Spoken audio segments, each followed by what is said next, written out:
You're listening to Root Notes Radio, and this is part 4 in a series on PJ Olsson's Rock Camp, an intense 2-week musical program that culminates August 18th with a show at the Rosé Center at Michigan Tech University. On day 4 of Rock Camp, students attended workshops to help hone their musical skills.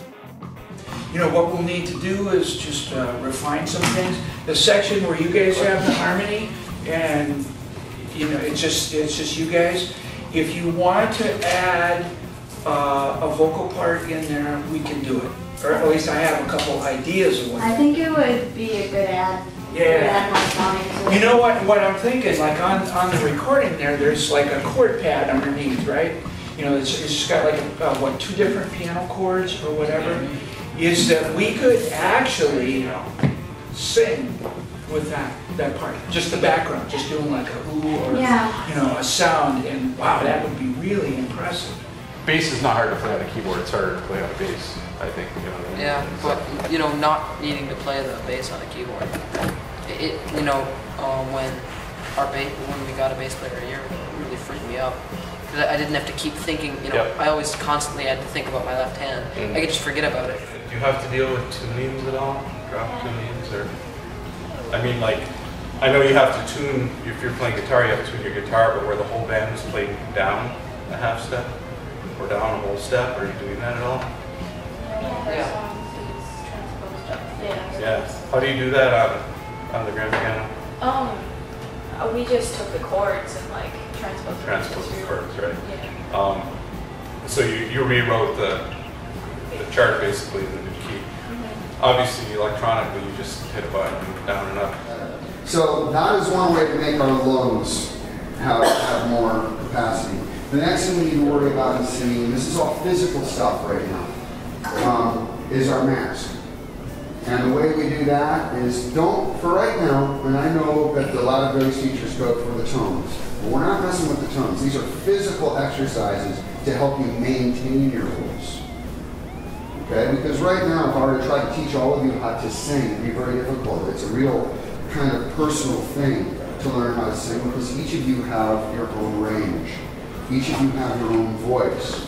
And as a voice coach or as a voice teacher, I would want to make sure that that's happening. So in this particular environment, in a half an hour, the things I wanted to tell you about are maintenance of your voice. It gives it that kind of a Middle Eastern sound a little bit.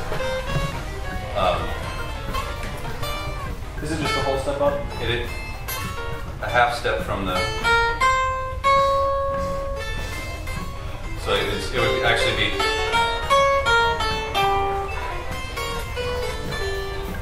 Yeah. And then wherever that harmonic minor is, like so I put it there, this is for D minor, right?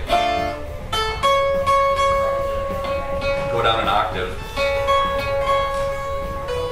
And there's the other harmonic minor. Go down another octave. And there's the other one. So you can have three of them in your pathway along the 6th string. I caught up with program founders Todd Broussard and PJ Olsson to see how things were shaping up for day 4. Well, yep, we're definitely going into day 4 of Rock Camp. You know, day 1 was surpassed everyone's expectations. Day 2, we experienced the frustration of instructors and students trying to... song selection is really what it came down to. When you're trying to narrow down your music and you don't know what you're playing, you don't know who gets to sing on what and who's doing what, then that can be frustrating. So everybody went home a little frazzled on Tuesday. Yesterday, we focused on just rehearsing, finalizing some songs as best we could. PJ's already talking about the final show and lining up the performance schedule and the order of songs. We're talking to Gary, the production manager for the Rosé, what we can and cannot do, you know, inside of the space in terms of fire safety and all that stuff. You know, we got all those issues. And then we did the Rockstar photo shoot with Brockett.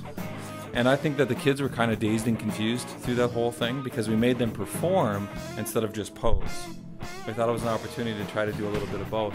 Today we're actually doing workshops. We just got done with a breakout, a guitar, drums, vocals, bass, keyboards kind of breakout, just to concentrate those kids together. And tonight we're doing creative songwriting, we're doing stage production, lighting, and rhythm section type of stuff. So that should be interesting, and those are electives. I think we're all kind of a little tired. We're feeling the pressure of the long days, but it's definitely starting to come together. All right, Rock Camp 2012, and things are really going great. First off, thanks to the instructors and the Rosé Center making this possible to just completely have full reign over the building. Last camp, we weren't allowed on stage till maybe 3 days before the show, and right now we've already had all bands on stage getting a chance at being on the big stage and feeling how it's going to be to actually have monitors for everybody, because these kids are in rehearsal rooms right now and they don't necessarily have the best monitoring situation so that they can hear each other.